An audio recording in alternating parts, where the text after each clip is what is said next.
To be honest, the pollution's too high and I'm damn tired of breathing it in.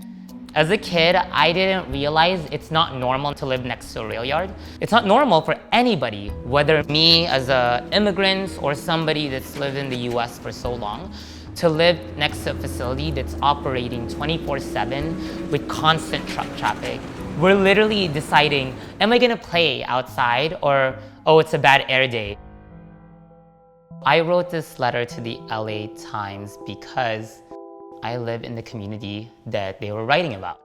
For me, writing this letter to the editor was one of the least things I could do to lift up what's going on in our neighborhoods. I grew up in West Long Beach and lived right next to a rail yard and refinery in my young life.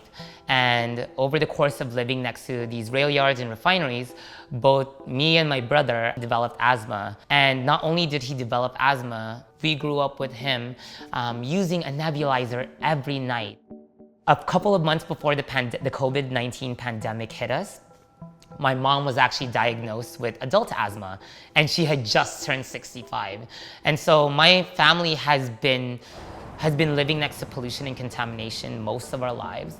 And we all have these health issues, or we all have cancer literally in our block, or all our children have asthma. And so, you know, that's what it's like to live, to be honest, in our neighborhoods. One of the things that we get to do with my org, East Yard Communities for Environmental Justice, is the Long Beach Toxic Tour.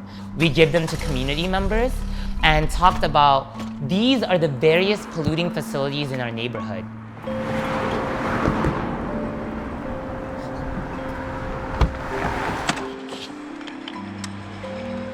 You know, if you've ever opened a Clorox and there's huge smells, that's called a volatile organic compound. So all these white storage tanks, they're spewing out chemicals that you can't see, but you can smell it, and they can have short-term health impacts.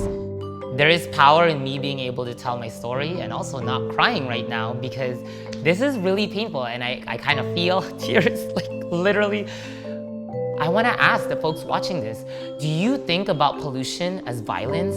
Do you think about the cancers and the health issues that are being ravaged in our neighborhoods as acts of violence? Because I do.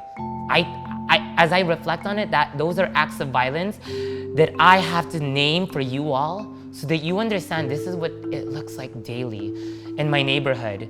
I want somebody to breathe easier, even if it's the little work I do in this time I have here, you know, alive on this planet. I hope that I can make the air just a little bit better so that somebody, maybe 5, 10, 20 years down the line, doesn't have to think breathing pollution is normal.